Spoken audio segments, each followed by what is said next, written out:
Bienvenue à vous tous, merci pour venir faire la pause post-déjeuner avec nous. On va essayer de vous garder réveillés et n'hésitez pas, vous n'êtes pas nombreux, donc vous pourrez avoir de belles interactions avec nous, je l'espère.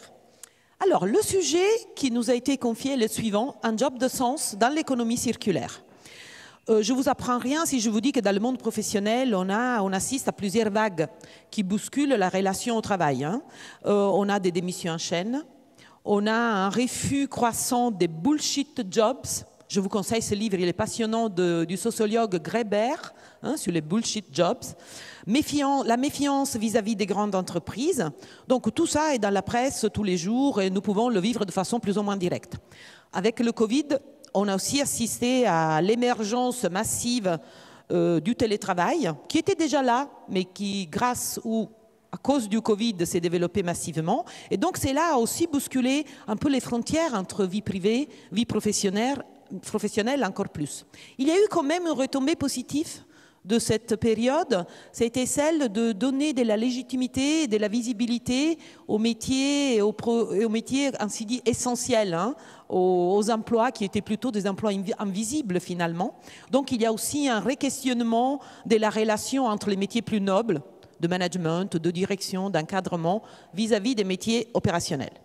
Bon, quand à tout cela s'ajoute aussi la crise écologique qui devient aujourd'hui l'enjeu principal, il est clair que nous sommes face à une nécessité, je dirais presque aiguë, de repenser, voire réorienter nos emplois.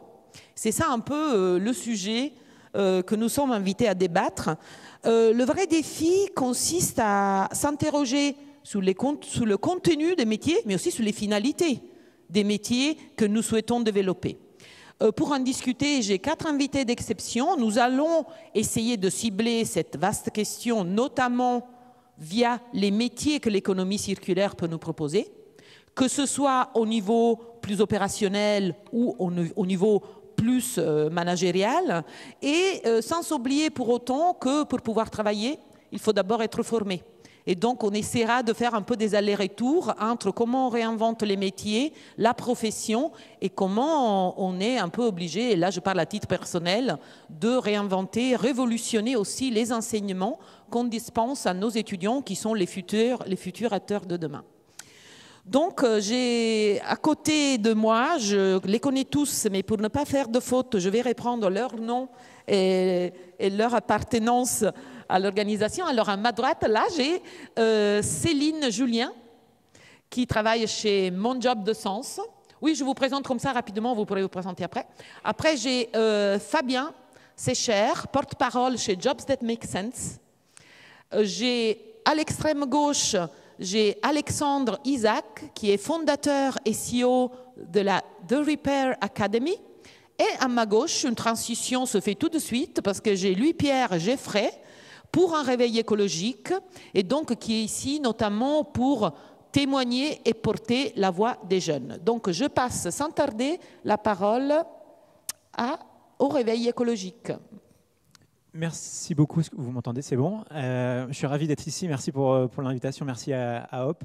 Peut-être simplement pour présenter ce que c'est que le collectif pour un réveil écologique. On est un collectif de jeunes étudiants et jeunes professionnels qui a 4 ans maintenant et qui est né autour d'un constat qui était de dire nous jeunes, on ne se projette plus dans un univers décorrélé, des limites finies, un système socio-économique qui ne traite pas de ces enjeux. Donc on a abouti à un texte il y a 4 ans qui a fait pas mal d'émules sur les réseaux sociaux.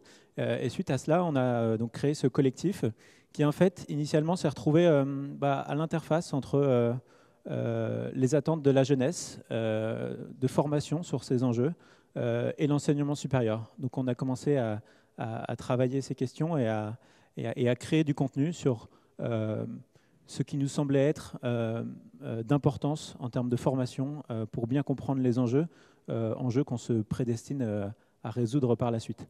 Donc ça, c'était une première chose. On a créé du contenu, on a créé des méthodologies, on a créé une communauté aussi depuis 4 ans entre toutes ces écoles et toutes ces écoles plutôt de l'enseignement supérieur. Ce qui nous a permis d'avoir des ambassadeurs dans chaque école, d'avoir un vrai réseau qui s'est créé. On a une spécificité aussi qui est qu'on travaille beaucoup à challenger les acteurs économiques, à comprendre leur blocage terrain. Dans ce cadre-là, on a rencontré la majeure partie des PDG des grands groupes français pour fondamentalement comprendre quels sont les blocages à la transition. Et ils peuvent être de tout type. Ça peut être des blocages terrain, ça peut être des blocages alors, qui sont nécessairement politiques, mais qui peuvent être aussi industriels, de profitabilité, de dépendance, etc. Et on cultive beaucoup cela en interne, par secteur, pour identifier et essayer de lever ces blocages.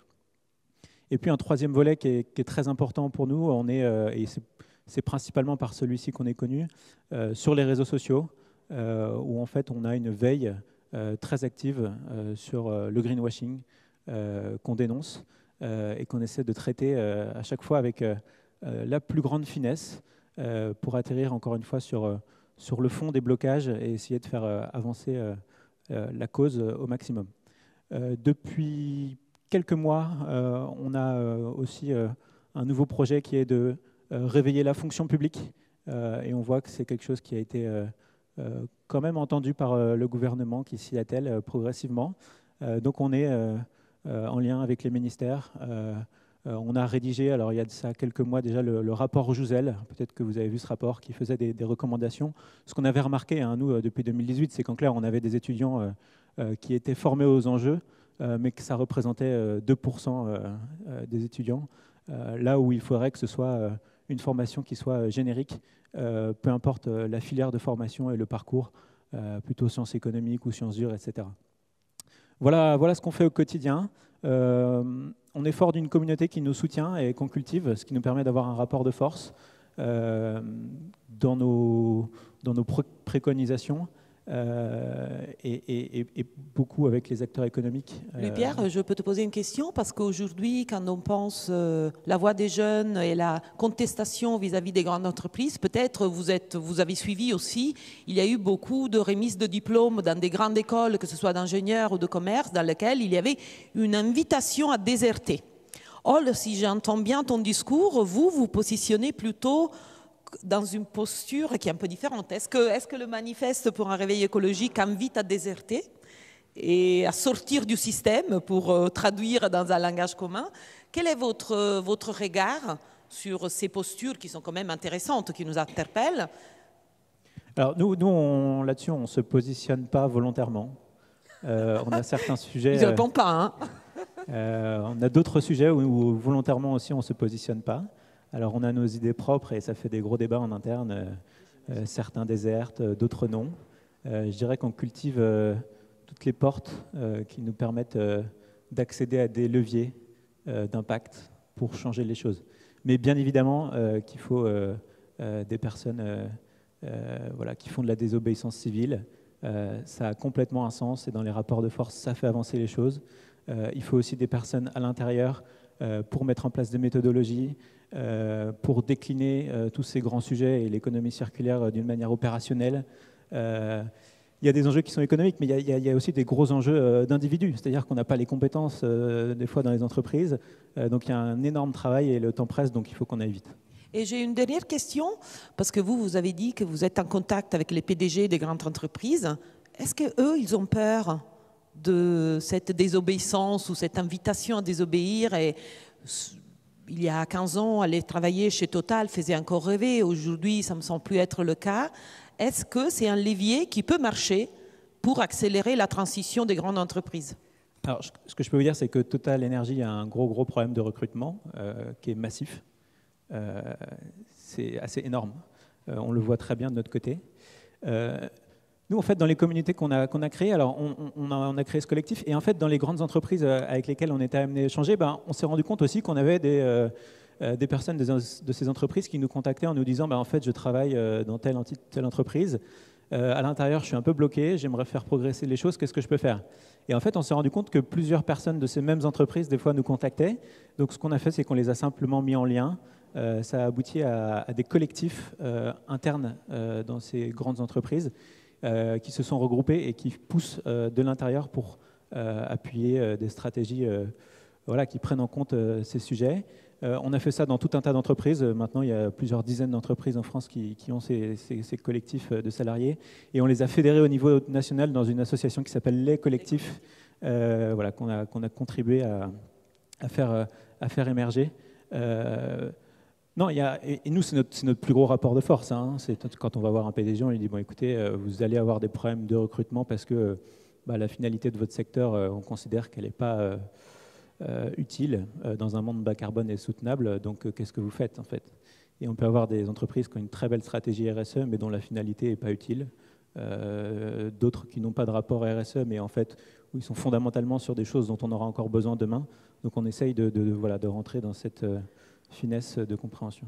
Bon, merci beaucoup. Donc, c'est sûr qu'il y a une question de temps. Ce rapport de force pourra générer une véritable transition dans les grands groupes pour qu'ils redeviennent de nouveau tout à fait attractifs pour ces populations qui se révoltent ou au moins ne sont pas contents. Mais aujourd'hui, si quelqu'un veut s'orienter vers un emploi à impact positif, qui est la devise de l'organisation que tu représentes, qu'est-ce que tu peux nous raconter? Comment ils peuvent s'y prendre? Alors, tout d'abord, pour pareil, vous présenter un peu Job That Makes Sense, nous, on est parti d'un double constat. D'abord, qu'il y avait de plus en plus de monde qui voulait s'engager, notamment les jeunes, dans la transition écologique et sociale. On a fait une étude avec l'école Audencia qui montrait que 92% des gens cherchaient du sens dans leur travail et 57% voulaient s'orienter vers un travail qui avait un impact positif sur la planète et la société. Donc d'un côté, il y avait cette vraie demande-là, et de l'autre côté, par Make Sense, donc l'association de laquelle est né Job That Makes Sense, on voyait passer plein d'organisations et d'associations qui avaient du mal à recruter et qui travaillent pour le bien-être aussi de la planète et des individus. Et du coup, on s'est dit, c'est trop bête, et il faut faire se rencontrer ces deux populations-là. Et donc, on a décidé de mettre en place une plateforme, en fait, qui est une plateforme d'emploi, comme vous pourriez voir Indeed, Welcome to the Jungle, mais qui est dédié à l'impact positif. Et on a fait ça aussi parce que nous, on a une conviction, c'est que choisir un job qui a un impact positif sur la planète, c'est très certainement le levier d'action individuel qui est le plus fort qu'on puisse avoir pour transformer la société, parce qu'on va y passer 70 000, 80 000 heures dans une vie, et que même en étant un super bénévole, par exemple, on ne passera jamais 70 000 heures de bénévolat, et je vous le déconseille en tout cas, vous serez un peu malheureux. Oui, mais un job à impact positif, c'est une question tout à fait subjective. Comment vous aidez les jeunes ou les moins jeunes qui viennent vous voir à trouver leur voie pour que ça ait un véritable impact positif? Alors, il y a effectivement plein de choses qu'on peut entendre dans job à impact positif, et c'est vrai que c'est subjectif. Moi, la définition que j'en ai peut être très différente de la définition que tu en auras. Ou, par exemple, les discussions qu'il peut y avoir pour un réveil écologique sur est-ce qu'il faut bifurquer ou pas, nous, on a les mêmes en interne, c'est-à-dire que on peut avoir une première définition des jobs à impact positif, qui était la définition qu'on voulait avoir au départ, qui était on va regarder les objectifs de développement durable et on va se dire si le travail, l'organisation ou le travail en lui-même répond à un de ces objectifs de développement durable, on est dans l'impact positif. En vrai, dans les objectifs de développement durable, il y a avoir de l'emploi durable. N'importe qui, Total, peut dire je fournis de l'emploi, donc je réponds à un ODD. Donc ce n'était pas la bonne réponse. Donc nous, on essaye de voir les organisations qui ont un but, et c'était Thierry Sibieux qui disait ça, de transformation de la société. Donc ça, c'est toutes les organisations, les associations notamment qu'on accompagne, ou des startups qu'on voit passer chez l'incubateur de Make Sense ou ailleurs, qui sont par exemple sur l'économie circulaire, sur la transformation de la société. Donc ça, c'est la première possibilité. Les associations, c'est 50% à peu près des offres d'emploi qu'on a sur la plateforme. Et il y a aussi, dans des entreprises plus traditionnelles, des métiers en eux-mêmes qui contribuent à la transformation de l'entreprise, pour le coup, pour après transformer la société. Donc dans un grand groupe, ça pourrait être travailler dans le département RSE. Et là, il y a un vrai sujet, je rejoins ce qui était dit tout à l'heure sur le greenwashing. Comment on fait pour identifier les entreprises qui ont un engagement sincère des entreprises qui font ça parce que maintenant il n'y a pas le choix que de parler RSE. Et donc là, on essaye de mettre en place un certain nombre de critères, vérifier que l'entreprise n'est pas trempée dans des scandales. Bon, déjà, ça élimine tout de suite Total, par exemple.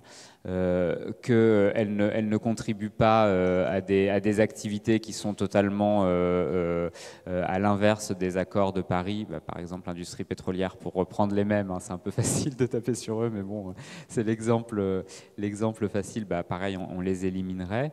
Et vérifier aussi qu'ils ont soit une étude d'impact qu'ils ont fait en interne, soit, et c'est mieux, des labels de confiance. Est-ce qu'ils sont référencés par le Shift Project sur Shift Your Job? Est-ce qu'ils ont fait un travail de labellisation B Corp, même si parfois on peut questionner B Corp? En tout cas, c'est des critères qui vont nous donner un petit peu Donc, vous prenez plusieurs critères et vous essayez d'y arriver soit par le type d'activité, soit par la gouvernance de l'entreprise, soit par l'image même que ces organisations peuvent se construire via les médias.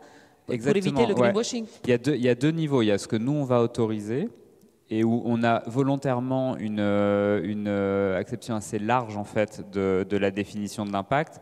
Et après, c'est les moyens qu'on donne aux utilisateurs de la plateforme pour faire leur propre filtre.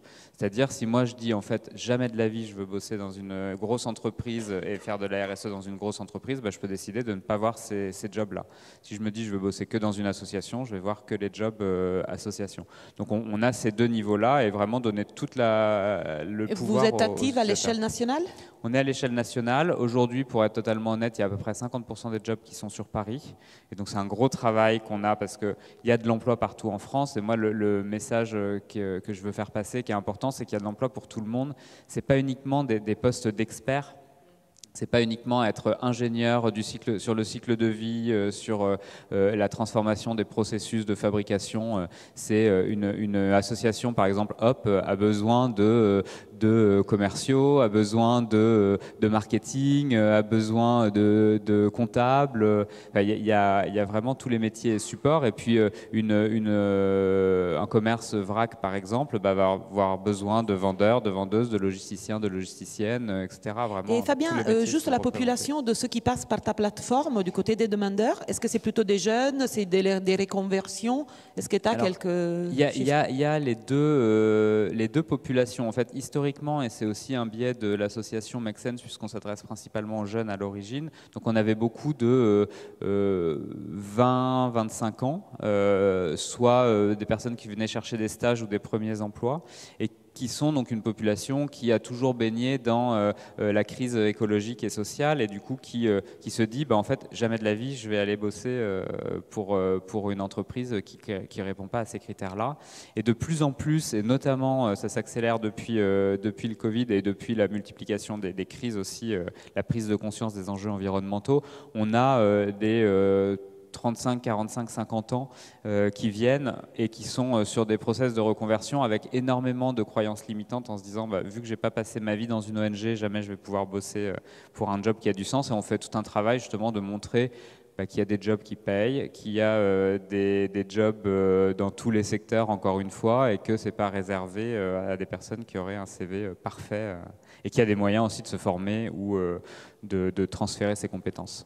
Ça me fait une parfaite transition pour passer la parole à Céline, parce qu'apparemment, il y a beaucoup d'autocensure chez les personnes, et donc parfois, on a besoin d'être accompagné. Souvent, on a besoin d'un coach pour être réorienté. J'ai deux questions. Pourquoi on devient coach? Comment? Et comment c'est quoi ce métier, en fait? Qu'est-ce que vous faites? Bon, je ne suis pas sûre que vous soyez là pour savoir ce que c'est que le métier de coach, mais je vais quand même te répondre. Donc moi, je m'appelle Céline et j'ai travaillé pendant 20 ans dans l'économie sociale et solidaire, donc dans le secteur associatif. Et mon dernier poste, j'étais DRH d'Emmaüs. Donc vous avez eu Maud ce matin que j'ai eu la chance de connaître quand j'étais à Emmaüs. Et donc si je suis devenue coach au départ, moi c'était plutôt une posture d'accompagner des salariés ou des personnes qui venaient rejoindre Emmaüs, notamment sur des questions de sens. C'est-à-dire que les gens qui venaient à Emmaüs disaient « moi j'ai envie de changer de travail pour avoir plus de sens ». Voilà, donc ça c'était. Et le coaching, en fait, c'est un accompagnement qui par des ressources de la personne qui travaille sur voilà, qu'est-ce que vous savez faire, qu'est-ce que vous aimez faire, qui aide les personnes à mettre des mots sur qu'est-ce que j'aime faire, qu'est-ce que j'ai envie de faire, ce quoi je me sens capable, quels sont mes freins. Les freins pouvant être des freins internes, mes peurs, mes croyances, et aussi des freins totalement réalistes qui sont, voilà, j'ai des besoins financiers qui sont ceux-là, j'ai des contraintes personnelles qui sont celles-là. Et nous, en fait, on fait un accompagnement. Alors, c'est du bilan de compétences. Donc, notre titre, c'est être coach. Mais le bilan de compétences qu'on fait, c'est d'accompagner des personnes qui veulent aller vers les métiers de la transition écologique et sociale, ou en tout cas qui veulent, et ça rejoint ce que tu disais, qui veulent, par leur action et par leur activité de travail, avoir un impact plus positif. Et donc, et c'est pas uniquement, justement, et ça, c'est une des premières croyances, c'est qu'on peut avoir un impact sans forcément avoir un poste qui est étiqueté vert entre guillemets. Voilà, moi je pense à quelqu'un que j'ai accompagné qui était un homme. Alors nous on a des gens de tous les âges, donc ça va de 23 à la plus âgée 62 ans, juste avant la retraite. Et c'est un homme d'une cinquantaine d'années qui était archiviste dans une grosse boîte. Bon, c'était pas Total, mais pas une boîte spécialement vertueuse. Hein. Et en fait, lui, ce qu'il s'est rendu compte, c'est qu'il avait besoin de sentir qu'il avait un impact. Et donc, à la fin du bilan de compétences, par exemple, il a négocié un 4/5e pour pouvoir avoir une activité bénévole dans du repair de vélo, donc de travailler sur du vélo. Et à côté de ça, il a fait tout un lobbying interne de sa boîte pour travailler sur le fait de gérer mieux la data et d'avoir du coup un impact carbone qui soit largement baissé par le fait qu'on a beaucoup de stockage de data qui est extrêmement gourmand en effet en gaz, enfin en émissions de gaz à effet de serre. Et du coup, voilà. Et du coup, finalement, lui, il était content. Donc, son poste, il n'a pas été étiqueté vert particulièrement, mais il a eu un impact qui était réel. Et du coup, nous, ce qu'on croit, c'est que, effectivement, je te rejoins, il y a de la place pour tout le monde. Et de toute façon, si on veut s'y sortir, il faut qu'on s'y mette tous. Donc, pas uniquement les gens qui ont des postes étiquetés. Et donc, on accompagne des gens. Alors, dans un premier temps, c'est à mettre des mots sur qu'est-ce que j'ai envie de faire, c'est quoi les actions, qu'est-ce qui ferait sens pour moi. C'est-à-dire, pour moi, agir, ça veut dire quoi, parce que c'est pas pareil d'avoir envie d'agir pour agir pour Greenpeace, c'est pas pareil que Extinction Rebellion, c'est pas pareil que travailler chez L214. Enfin, voilà. On peut avoir des manières d'impact qui sont très différentes selon les structures. Et puis après, c'est effectivement faire un point concret sur les compétences que j'ai, et je vous rejoins. On peut très bien, effectivement. En fait, une des grosses croyances, c'est que les compétences qu'on a, on ne peut pas les transférer ailleurs. Et c'est faux. Alors là, pour le coup, c'est vraiment la DRH qui vous parle, l'ancienne DRH. C'est-à-dire qu'il y a vraiment un travail de voir qu'est-ce que je sais faire, comment je peux le faire ailleurs, est-ce que je dois me former ou pas.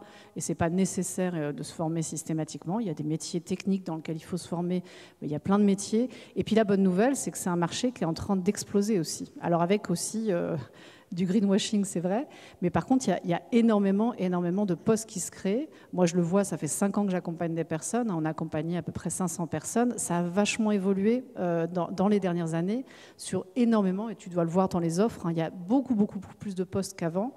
Par contre, effectivement, ce qui est compliqué, c'est d'avoir une visibilité, parce que ça part un peu dans tous les sens. Et puis, il y a beaucoup de postes qui se créent. C'est-à-dire que je pense qu'il y a vraiment à accompagner des personnes pour aller vers des postes qui sont des postes qui vont être créés demain. Donc voilà, donc c'est ça qu'on fait en bilan de compétences, c'est faire le point sur qu'est-ce que je sais faire, qu'est-ce que j'aime faire, qu'est-ce que j'ai envie, qu'est-ce que j'ai plus envie, qu'est-ce qui fait sens pour moi. Qu'est-ce que je sais déjà faire? Est-ce qu'il faut que je me forme? Et après, ça c'est un des gros travaux qu'on fait beaucoup à mon job de sens, c'est comprendre l'écosystème. C'est par quel bout je commence. C'est qui les acteurs? Donc voilà, typiquement Hop. Mais Céline, ouais. Est-ce que vous observez une demande croissante de demande pour les métiers de l'économie circulaire, que ce soit la réparation, que ce soit l'entretien? Alors, globalement, l'économie circulaire a de ça, qui est que, ils embauchent des postes qui sont justement des postes qui étaient des postes qu'on retrouve dans l'économie plus classique. Effectivement, si je reparle de label Emmaüs, il faut des logisticiens, il faut des CIO, il faut des personnes qui soient sur de la vente, il faut des gens qui font du marketing. Donc en fait, ça fait partie des secteurs vraiment dans lequel avoir un transfert de compétences par rapport à un métier qu'on a fait dans un secteur et ça fait partie des secteurs dans lesquels ça vaut le coup d'aller regarder, vraiment. Ce qui est peut-être moins le cas pour des secteurs plus émergents. Enfin, en tout cas, c'est le pas. Mais effectivement, sur l'économie circulaire, il y a vraiment, ça fait partie des secteurs où il y a vraiment du transfert de compétences qui est possible. Et nous, on a accompagné des gens qui sont allés vers ce secteur-là, notamment, tu parlais du réseau VRAC tout à l'heure, mais aussi tout ce qui est consigne, tout ce qui est réparation, on va en parler avec toi après. C'est des gens qui n'ont pas forcément fait un diplôme et qui ont juste fait ce passage, cette transition vers des métiers qui sont des métiers... Oui, des métiers sur le territoire, des métiers pour mailler ces flux. Voilà. Et effectivement, sur l'économie circulaire, il y a quelque chose aussi il y a une dimension territoriale très forte.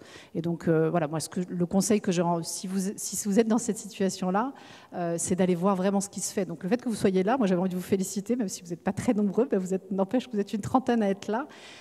Aller à des événements comme ça, c'est comprendre, c'est qui les acteurs, qu'est-ce qu'ils font, qu'est-ce qu'ils proposent, c'est quoi les types de métiers, aller à la rencontre des autres pour essayer de comprendre cet écosystème, parce qu'il y a plein de choses qui se passent, mais effectivement, il faut aller à la pêche aux infos, ça c'est vrai, parce qu'il n'y a pas un site, même si je vous recommande d'aller sur le site, parce que pour nous, c'est un des sites qui fait référence, pour voir ce qui se fait, mais il faut aller à la rencontre des acteurs, et effectivement, l'économie circulaire est très foisonnante en termes d'emploi. Merci beaucoup Céline. Je vous remercie pour ce panorama sur comment chercher un emploi qui fasse du sens, et notamment aussi dans l'économie circulaire. Faisons un pas en arrière, parce qu'avant de se lancer dans le monde professionnel, on doit tous être formés. Et on va essayer avec Alexandre d'esquisser un peu ce qui se fait aujourd'hui. Est-ce qu'il y a des signaux positifs à deux niveaux pour les métiers les plus intellectuels, les plus managériaux, et les métiers les plus opérationnels qu'on vient de dire être centraux dans tout ce qui est l'essor de l'économie circulaire. Alors donc je me mets la casquette un peu porte-parole de ce qui se fait dans les grandes écoles, en étant moi-même professeur à ESCP, donc une des grandes écoles de commerce parisiennes. Avant de vous donner quelques exemples de choses qui sont faites et qui émergent aujourd'hui, qui nous donnent un peu de l'espoir, déjà je dirais qu'on est dans un pays dans lequel le contexte est tout à fait favorable à vraiment réinventer aussi et à bousculer profondément ce qui est enseigné et comment cela est enseigné. On a le manifeste pour le réveil écologique qui est effectivement une démarche tout à fait française. Louis-Pierre, hein, je suis mauvaise en nom. Louis-Pierre a déjà parlé du rapport Jean Jouzel, que je vous invite, c'est facilement trouvable sur l'Internet, qui est en train vraiment de marquer, de questionner profondément comment dans l'enseignement, dans le supérieur, mais on commence à parler aussi dans l'enseignement initial, comment on enseigne, on prépare les jeunes aux enjeux des limites planétaires, développement durable ou d'autres termes, d'autres concepts ont été employés. Il y a aussi une démarche très récente qui a été portée par le Shift Project, une initiative qui s'appelle Climate Sub Business, qui a fédéré, elle a été réalisée, entre guillemets, et financée par Audencia, une des grandes écoles de commerce françaises, mais elle a fédéré plein d'autres écoles. Le SCP était partenaire aussi, l'ESSEC aussi. Donc en fait, c'était un gros projet qui visait vraiment à interroger la façon d'enseigner, le contenu enseigné face aux limites planétaires. Et donc c'est un travail énorme, il y a plein de partages de références, de méthodologies, de retours d'expérience pour qu'ils puissent être partagés entre écoles concurrentes. Et donc c'est une initiative tout à fait favorable. Donc déjà pour vous dire que le contexte français est tout à fait positif, c'est pas pareil dans tous les autres pays. Donc déjà ça, il faut être content parce qu'il y a un terreau fertile pour faire émerger des choses.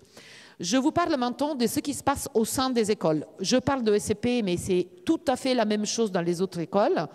On a deux façons de s'y prendre. Il y a la façon créer des spécialisations, des programmes tout à fait axés sur les enseignements économie circulaire, développement durable. Je suis moi-même bien placée pour en parler parce qu'il y a 8 ans, j'ai lancé un premier cours de 30 heures sur l'économie circulaire. Aujourd'hui, on forme aussi les entreprises. Donc, on y va par l'entrée spécialisée. C'est magnifique pour des profs comme moi qui se sont engagés parce qu'on a devant nous des gens, des étudiants ou des managers qui sont déjà sensibles à la question. Et donc, on va loin, mais on reste un peu entre nous. On crée une petite niche de persuadés motivés. Là, on est dans une grande niche, mais on est quand même chez Hop, donc on est tous persuadés qu'il faut faire des choses. Alors, donc ça, c'est une première façon de s'y prendre. Et il n'y a pas une école aujourd'hui qui n'a pas une spécialisation, des programmes ciblés et tout ça. Mais quand même, c'est important. Ça bouge, ça crée. Au sein encore de ces formations-là, il faut dire que on ne forme pas pareil à la RSE comme on formait il y a 10 ans, par exemple. Il y a 10 ans, on enseignait à communiquer les enjeux de développement durable. Aujourd'hui, vous avez de plus en plus du programme que, tout d'abord, vous enseigne comment ne pas faire de greenwashing. Donc, même au sein de ces formations spécialistes, même en école de management, le registre change. On essaie de s'attaquer vraiment au noyau dur des problèmes. Donc ça, c'est la première partie, formation spécialisée. Et après, il y a le vrai cheval de bataille aujourd'hui, c'est comment essaimer des disciplines, des cours, je dirais économie, finance, marketing, dont les fondamentaux poussent à consommer plus, vendre plus, rentabiliser de plus en plus à court terme. Comment essaimer ces disciplines qui se fondent sur des principes qui sont tout à fait orthogonaux à la nécessité de réinventer nos sociétés. Et là, ce sont des vrais chantiers. Ils ne vont pas se faire tout de suite. Aujourd'hui, on assiste à une vraie transition, une volonté de transition de la société et une volonté de transition des grandes écoles. Mais les étudiants sont face à des dissonances cognitives tout le temps. Ils sortent d'un cours qui est très engagé, et qui prône et qui fait comprendre que la décroissance, ça veut dire consommer différemment, ça ne veut pas dire devenir un mode de consommation rétrograde et tout à fait mortifiant pour l'individu.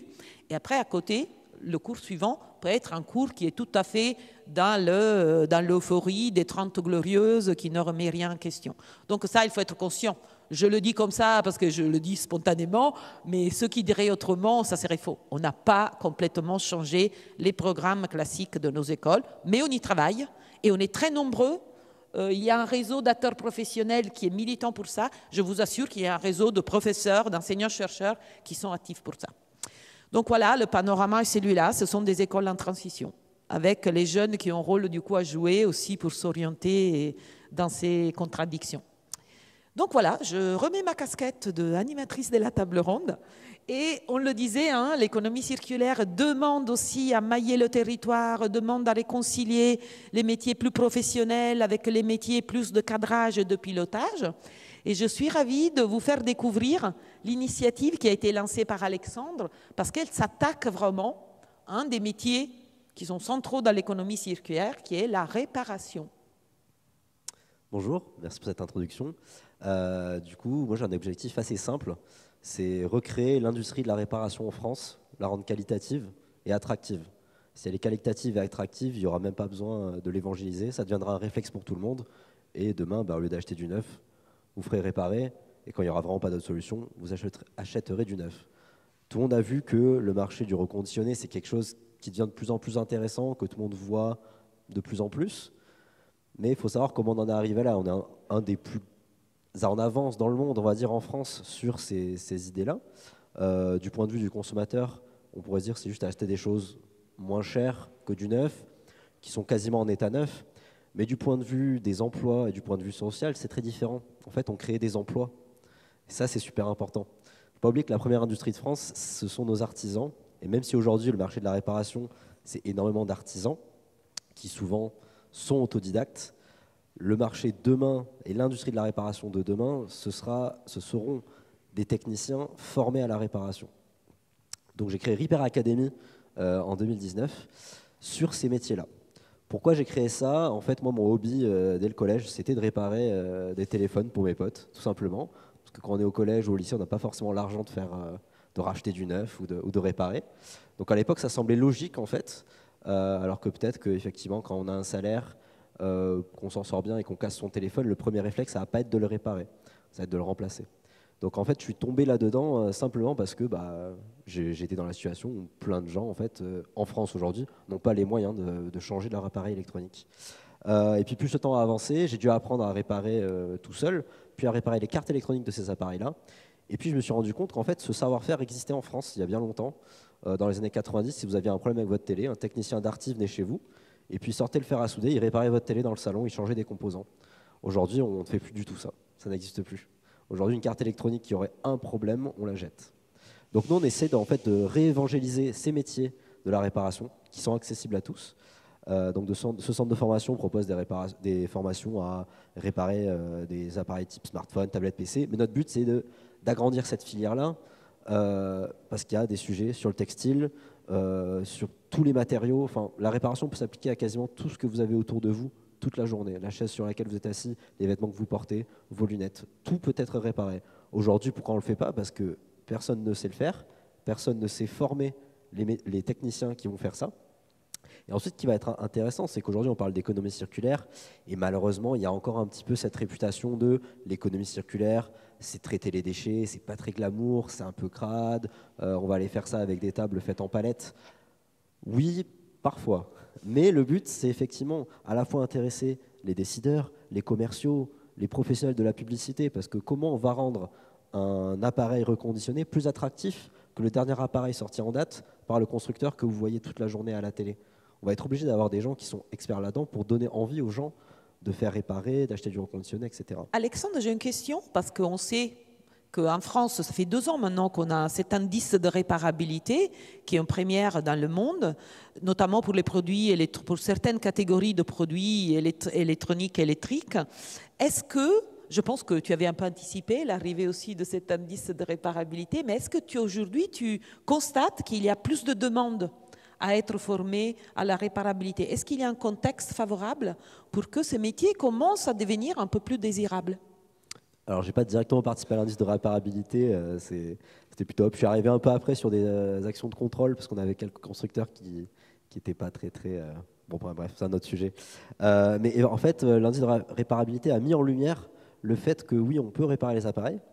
Ça a effectivement mis un petit coup de pub sur ce secteur-là. Je dirais aussi que c'est l'accélération du marché du reconditionnement qui a mis le plus gros coup de pub sur la réparation et qui a donné envie aux gens de réparer. Aujourd'hui, nous, on voit surtout 2 types de cibles. Soit les très jeunes, en fait, qui n'aiment pas en fait, les études très théoriques, etc. Donc, ils arrivent à 17, 18, 19 ans dans notre centre de formation. Ou alors des personnes en reconversion qui avaient auparavant un métier... ça peut être camionneur, cuisiniste, etc. et qui se reconvertissent dans ces métiers-là. Et on a énormément de personnes qui veulent devenir artisans, qui veulent avoir leur propre boutique de réparation, centre de réparation, etc. Et d'autres qui veulent rejoindre des grands groupes de la réparation. Très bien, donc longue vie au métier de la réparation. Est-ce que, si vous êtes d'accord, on avait promis qu'on aurait pas mal d'interactions. Je pense qu'il nous reste un quart d'heure et on serait tout à fait ravis d'avoir des questions de la salle. Vous avez 4 intervenants qui peuvent répondre à vos questions. Est-ce qu'il y a des volontaires? Après, sinon, nous, on saura se poser des questions. Merci. Si vous pouvez vous présenter, comme ça, on saura. Bonjour, Stéphanie Chipot. Je suis actuellement chef de projet en informatique. Il faut que je colle? Oui, désolée. Donc oui, je suis actuellement chef de projet en informatique, actuellement en recherche de reconversion. Donc j'ai 42 ans. Et là, actuellement, l'entreprise dans laquelle je travaille, je suis un peu en désamour de cette entreprise parce que je voulais amener un certain éveil écologique. Donc peut-être travailler en relais écologique au niveau informatique, en numérique responsable. Mais j'ai de grandes difficultés à le faire. Donc je commence à me lasser. Et d'autre part, j'avais une question pour Louis-Pierre. Je travaille actuellement avec des gens qui n'ont que la vingtaine, qui sortent tous d'écoles d'ingénieurs. Et personne dans cette entreprise n'a cet attrait pour l'écologie. Parce qu'on parle souvent de jeunes justement qui sont moteurs, vecteurs de conscience écologique. Et là, c'est plutôt moi qui travaille, qui essaye de passer le message. Et je suis très étonnée en fait de ce peu d'éveil de conscience. Et ça amène une autre question par rapport au cursus. C'est tous les cursus sur lesquels on travaille dans ces grandes écoles. Est-ce qu'on travaille vraiment sur des théories économiques que sur la croissance? Ou est-ce qu'il y a aussi maintenant des apports de théories telles la théorie du donut? Ok, super intéressant. Je vais répondre à la question et je vais commencer par 2 choses qu'on n'a pas précisées. Simplement, nous, sur l'économie circulaire, ce qu'on voit, quand on échange avec ces grands groupes, et j'ai plutôt le retour des grands groupes, je suis désolé, les PME, on commence à s'y atteler, mais c'est un peu plus lointain encore, les questions d'effectifs, etc. Deux choses qu'on n'a pas dit. Si vous n'arrivez pas dans parce qu'il y a un contexte aussi. Pourquoi est-ce qu'on fait de l'économie circulaire maintenant? On en parle et on aurait pu le faire il y a 15 ans et on ne l'a pas fait. Il y a un contexte qui fait qui est réglementaire, qui permet d'amener de la valeur sur cette filière. On oblige à faire des choses qu'on n'obligeait pas auparavant. Et ça, en termes stratégiques, en termes de mouvement de ces grands groupes, c'est super intéressant. Et on le voit déjà que ça bouge à ce niveau-là, parce qu'on a des réglementations qui arrivent. Donc c'est un obligatoire pour nous et on le pousse systématiquement. Mais vous pouvez créer de la valeur de plein d'autres manières. On a si on prend l'industrie, on a des dépendances, on a des notions de risque. Et sur ces notions de risque, on peut mettre des prix. Et derrière, ça peut infléchir des logiques de profitabilité ou de rentabilité. Donc c'est tout ça qu'on questionne. Et à la fin, on va relocaliser une partie de la chaîne parce qu'on estime qu'elle est risquée. Et en plus, on a le cours des matériaux qui fait x10 en ce moment. Donc tout ça, c'est bénéfique, je dirais, pour l'économie circulaire. Sur votre première question par rapport au gap entre notre génération et celle, je dirais, de mes parents qui a 50, 60 ans, on le voit. Et moi, avant d'arriver dans le collectif, ça fait 2 ans et demi que j'y suis. En fait, je suis sorti d'école, je me suis dit tout est économique. Je travaille dans les transports. Dans l'automobile, tout est au centime. Les marges de manœuvre, elles sont où? Et en fait, j'ai beaucoup évolué par rapport à ce point de vue-là. Parce que, et c'est rare, mais on a des personnes qui sont aux manettes et qui ont compris les enjeux. Et ça, j'ai plein d'exemples en tête. Il faut simplement arriver à les identifier. Mais ce n'est pas forcément simple, parce que même en interne de l'entreprise, c'est des personnes qui ne vont pas forcément se manifester. Parce que si vous voulez, quand vous arrivez et vous dites... et que vous mettez en avant vos envies de transition ou de changement, on va vous regarder en disant « Oula, attendez, très bien, ok, soit ». Et donc dans les grands groupes, vous pouvez avoir un phénomène où on va vous mettre un peu de côté, on va dire « C'est bien, ok, vous voulez faire de l'environnement, allez voir à la com, la RSE, là, il y a des choses, on a besoin de vous ». Et en fait, moi, je suis de plus en plus convaincu que ce n'est pas la bonne manière de faire.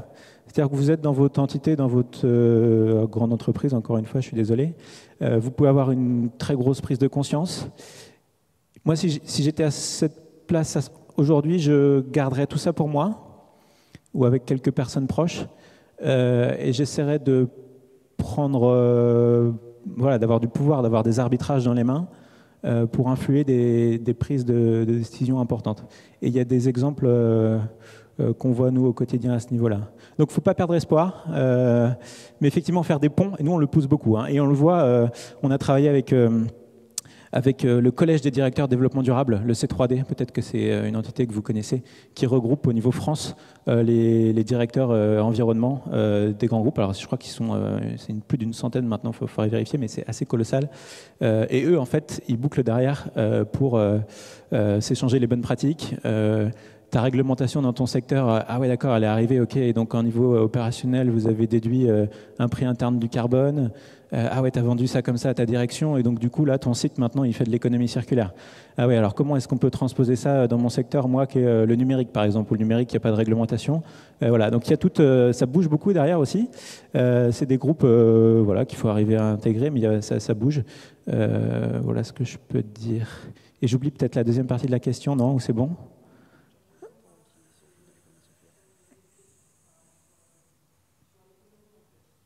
Oui, dans les écoles.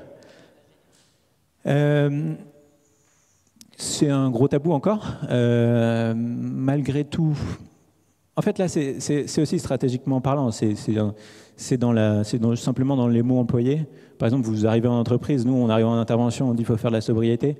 Bon, bah, tout de suite, il n'y a pas de dialogue possible. Donc on n'emploie pas ce vocabulaire-là. Par contre, et on est intelligent dans la manière d'approcher et de comprendre la personne qu'on a en face de nous. Mais néanmoins, avec plein d'autres mots, on peut arriver aux mêmes conclusions et on fait passer les mêmes messages. Simplement, je pense que d'une certaine manière, oui, il faut se mettre dans le moule, mais pour comprendre, les approcher par les risques, ça marche bien. Quand vous parlez des risques à une entreprise. Mais effectivement, il y a un gros culte là à la croissance qu'il faut défaire. Mais vous avez des secteurs qui sont déjà dans ce cas-là, hein, en fait. Hein. Et je vais m'arrêter après. Mais si vous prenez l'automobile, vous prenez le groupe Renault. Aujourd'hui, le groupe Renault, dans sa stratégie de com officielle, et c'est relayé par personne, mais le groupe Renault a dit que demain, ils feront moins de voitures qu'aujourd'hui, parce qu'ils savent que ça va évoluer dans ce sens-là. Donc voilà, quelque part, c'est quand même un peu la décroissance. Merci beaucoup. C'est passionnant, mais j'aimerais bien donner la parole à une autre une question de Samuel. Oui, Samuel Sauvage aussi de Hop. Merci pour ces interventions. Je me posais la question, un job de sens, oui. Est-ce que ça implique des sacrifices au niveau du salaire? Donc j'imagine que vous avez des retours. Est-ce que c'est malheureusement quelque chose de plus facile pour les privilégiés, etc., et que ceux qui doivent absolument rembourser un crédit ou aider la famille, etc., auront moins accès à ces jobs très militants? Donc, quelle est votre vision là-dessus? Est-ce que ça évolue dans le sens d'une sorte de normalisation de ces jobs de sens pour que ce soit aussi, quelque part, aussi bien payé qu'ailleurs? Alors, je me permets de prendre la parole là-dessus parce qu'on a pas mal de données, effectivement, et c'est le premier sujet, en fait, qui remonte dans pourquoi vous n'allez pas vers une carrière à impact positif. Et en fait, c'est beaucoup de préjugés sur le sujet. Ça a pu être vrai, et c'est parce qu'on a une image du job de sens dans une ONG, et on sait que les ONG ne peuvent pas forcément très bien payer par rapport à l'économie classique. Mais il y a des études, si je parle là par exemple des cadres, une étude de l'APEC qui montre que la différence de salaire entre l'économie sociale et solidaire et l'économie traditionnelle, c'est à peu près 10%. Donc souvent on a en tête divisé par 2 son salaire. Et moi l'expérience que j'ai, c'est quand je suis arrivé chez Make Sense, au début j'ai baissé de 20%, et parce que je savais que j'allais remonter à 10%. Là je suis à moins 10% par rapport à mon salaire d'avant. Donc il y a une dimension, effectivement, c'est un peu moins bien payé. Ça évolue. Ça évolue parce qu'il y a de plus en plus de structures qui se créent, qui sont des startups, qui sont des entreprises qui, si elles veulent pouvoir attirer des profils un peu spécifiques, eh ben, elles ont besoin de pouvoir les payer convenablement. Et donc je pense que c'est surtout des préjugés en fait, qu'on peut avoir sur le sujet, parce qu'on a en tête une vision de certains jobs. Et on n'a pas forcément en tête qu'il y a tout type d'emplois qui sont à impact positif. Et le dernier point aussi, moi, que j'ai en tête sur le salaire, c'est qu'il faut aussi se poser la question de quel est le salaire dont moi j'ai besoin, moi c'est le travail que j'ai fait, pour être bien. Et c'est pas forcément se dire mon salaire minimum pour survivre, hein, c'est pas ça, c'est est-ce que la vision qu'on peut avoir parfois, moi j'ai fait une école de commerce, la vision qu'on peut avoir en sortant d'école de commerce, c'est le salaire c'est ma réussite, et donc il faut que je gagne toujours plus, et il faut que je finisse ma carrière à 100, 200, 300, 500K selon les filières qu'on a choisies. C'est se dire aussi, ok, si je me dépollue de tous ces critères de réussite, qu'est-ce qui pour moi est important? Et ça va être très différent selon les gens, et c'est ok, il ne faut pas se dire il faut que je gagne peu d'argent parce que sinon c'est sale. Et se dire, en partant de ça, vers quoi je vais m'orienter, ça va un petit peu déterminer, je pense, le plan de carrière qu'on peut avoir dans l'économie circulaire ou dans l'économie de l'impact en fonction de ces critères-là. Je crois que tu voulais rajouter quelque chose. Je suis tout à fait d'accord avec toi, et je veux bien rajouter un point qui est que, en tout cas, nous, dans les personnes qu'on accompagne, souvent, quand on se pose cette question-là, on arrive à une question qui est aussi plus globale, parce qu'on re-questionne son rapport au travail, son rapport à l'équilibre vie pro-vie perso, son rapport à la performance. En fait, ça re-questionne tellement de choses que c'est difficile. Donc il y a des baisses de salaire, mais qui ne sont pas forcément que liées à un marché qui paye moins. C'est aussi parce qu'il y a un rapport au travail qui change, un rapport même à sa consommation. Enfin, je veux dire, voilà, si on est là, j'imagine que se questionner sur les questions de réemploi, c'est aussi c'est ce que tu disais, Alexandre, c'est est-ce qu'on a besoin d'acheter ça neuf? Donc est-ce qu'on peut l'acheter moins cher? Est-ce qu'on peut faire autrement? Et donc en fait, la question de l'argent, c'est une vraie question, et je trouve que c'est un sujet passionnant, mais qui n'est pas que limité à est-ce que le SS paye moins ou mieux que le privé. Enfin, ce serait trop réducteur d'avoir ça, parce qu'on est dans un truc un peu binaire, il faut sortir de la binarité de toute façon. Mais par contre, effectivement, vous avez plein d'études qui sont faites sur les niveaux de salaire. Les niveaux de salaire dans le secteur de l'économie sociale et solidaire sont plus faibles que dans le marché traditionnel, même si je ne sais pas le mot que j'aime parce que ça ancre le côté, c'est une tradition, mais en tout cas dans le marché lucratif. Mais par contre, la question de l'argent, elle vient aussi quand on se pose ces questions-là parce que c'est un rapport à la consommation qui change. Donc c'est plus subtil, mais par contre, et puis après transitionner, changer de métier, changer de secteur, changer même de lieu professionnel. Il y a souvent une dimension géographique aussi qui arrive, et ça, pour le coup, l'économie circulaire offre des emplois qui sont souvent aussi, qui peuvent être en région et pas que parisiens justement. Donc du coup, la question elle est plus globale que uniquement de est-ce que je vais gagner autant, mais c'est une vraie question, je suis d'accord. Mais pour moi, il faut la prendre de manière plus globale. Et j'ajouterais que pour les métiers, pas cadre, pas de manager ou quoi, en fait, on se retrouve avec plus d'emplois. Et en moyenne, en tout cas sur le secteur de l'électronique, informatique, smartphone, globalement, on observe que les gens vont avoir des salaires plus intéressants que ce qu'ils avaient avant sur des 35 heures de cuisinier, de transport routier ou quoi. Donc évidemment, c'est pas un doublement de salaire, mais quand on a 20-25% de plus, ça devient intéressant pour certains. Après, ceux qui ont leur propre, qui sont artisans, forcément c'est variable. Évidemment, c'est un peu saisonnier, quand les gens renouvellent beaucoup au niveau de Noël ou des choses comme ça. Effectivement, on pourrait se dire, oui, là on commence à gagner pas mal pour un métier d'artisan, et il y a des périodes de creux. Donc sur l'année, ils finissent à avoir des choses quand même qui sont intéressantes. On va dire pour un métier où on n'a pas fait 5 ans d'études non plus. Donc c'est un truc intéressant. Et juste apporter pour madame par rapport aux écoles. Moi j'ai fini l'école en juin là, dans une grande école d'ingénieurs. Et effectivement, on nous apprend à... Alors il y a des professeurs qui sont extrêmement impliqués, j'imagine comme vous, qui nous apprennent des choses super intéressantes, mais c'est malheureusement pas la majorité. Et nous, en particulier dans mon école, on nous apprend à faire de l'industrie, à faire de la croissance, à faire de l'économie pas très circulaire, à créer des usines dans d'autres pays, etc. Il y a des changements, mais ça ne changera jamais assez vite tant que les directeurs de ces écoles-là ne vont pas, on va dire, forcer la main à certains de changer des programmes. Moi, j'ai utilisé des programmes où il y avait écrit l'année de création qui était de 93 dessus, et c'est quelque chose que j'ai eu en 2022. Donc il y a des fois, on peut se poser des questions sur certaines écoles, certains endroits, certains professeurs, certains directeurs. Ça peut venir de beaucoup de choses, mais on a observé certains professeurs justement qui ont organisé les RDD. Je ne sais pas si vous avez vu, ils ont fait un tour dans plein d'écoles d'ingénieurs ou de commerce. Les professeurs qui ont organisé ça, forcément, ils étaient à fond. Et nous, on les remercie beaucoup, parce qu'il y en a certains, ils nous ont ouvert les yeux sur certaines choses, notamment comment faire une vraie ACV. Et d'autres, au contraire, c'était l'opposé, quoi. Voilà. Il ne faut pas oublier que nous, les professeurs, nous choisissons ce métier aussi parce que nous n'avons pas de chef. En grande école, le professeur est maître de son espace. Et comme ce sont des professions dont la légitimité vient de la formation reçue, quand vous avez été formé à l'aune de l'économie néoclassique où les ressources n'existaient pas, n'étaient pas un enjeu, c'est dur le changement. C'est pour ça aussi, c'est qu'on n'est pas dans l'enseignement dans lequel vous recevez une maquette et vous devez absolument l'exécuter, et même dans la façon de l'exécuter, vous pouvez donner une vision de soutenabilité tout à fait faible et qui ne permet pas de changer. Donc c'est pour ça qu'il faut du temps.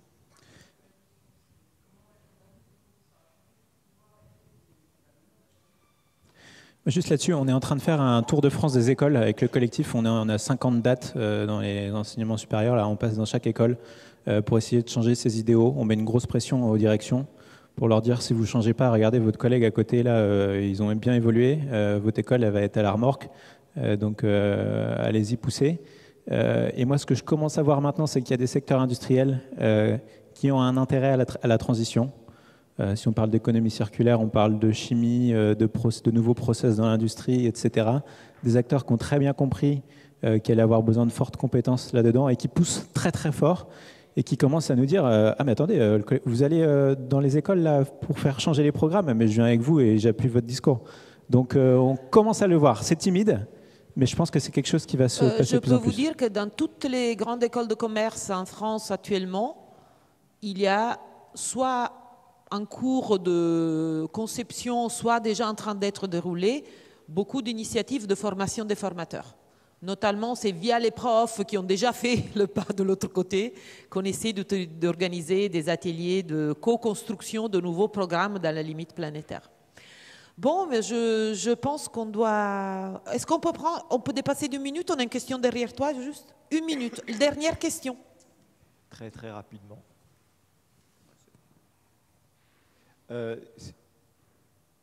Une question pour Alexandre Isaac, peut-être, de The Repair Academy.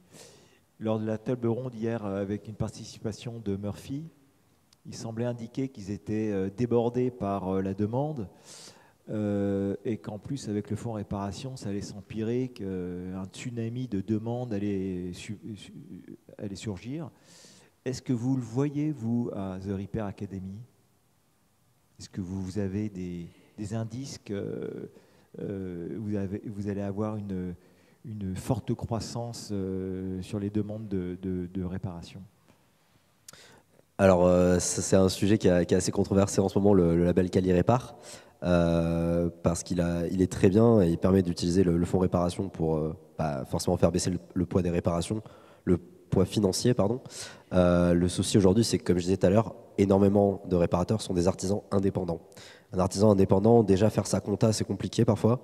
Alors aller faire une démarche administrative pour passer un label, puis faire une démarche administrative par réparation encaissée, en fait, il y en a énormément qui ne vont pas pouvoir le faire parce que même s'ils auront un peu plus de clients grâce au label, au fonds de réparation, le fait de devoir faire une démarche administrative, ça va aller un peu grignoter leur marge et surtout ça va entraîner un décalage de trésorerie. Ce label, il va être très efficace pour toutes les entreprises qui ont peut-être 1, 2, 3 personnes où ils peuvent se permettre de faire de l'administratif. Et donc, effectivement, sur ces clients-là, il y en a certains qui ont l'impression qu'ils vont avoir un peu plus de volume, mais pour l'instant, ce n'est pas un truc qui s'est répercuté sur notre centre. On n'a pas eu de demande de recrutement plus élevée que d'habitude. On n'a pas eu de demande de formation plus élevée que d'habitude. D'ailleurs, là, on arrive vers la fin de l'année, c'est toujours un petit creux. L'été aussi, c'est des creux. Et on n'a pas eu vraiment de boom. Par contre, on a eu énormément de questions de la part des artisans en disant comment on va faire pour faire ces démarches administratives alors qu'on ne sait même pas faire notre compta. Donc on a un sujet où on va devoir les accompagner sur ça et faire en sorte que ça devienne intéressant pour eux et que tout le monde ait accès à ce label. Merci beaucoup pour votre participation. Quand j'ai été invitée, j'ai commencé à réfléchir donc à la question. Et je suis optimiste parce que je pense que dans le capitalisme financiarisé hors sol dans lequel on est et qu'on conteste tous si nous sommes là, je pense que les jobs de l'économie circulaire peuvent faire sens parce qu'ils nous permettent de nous reconnecter au territoire, aux matières, aux ressources, à la manualité. Et je trouve que ça, c'est une façon d'atterrir tout à fait souhaitable. Donc oui, je pense que la réponse à cette question devrait être oui, développons ce genre de métier. Et une question de résilience dans ces temps où la géopolitique nous invite à repenser les risques et la capacité de réaction malheureusement. Je vous remercie beaucoup, je remercie Céline, Fabien, Louis-Pierre et Alexandre et bon après-midi à tous et merci Hop pour tout ce que vous faites.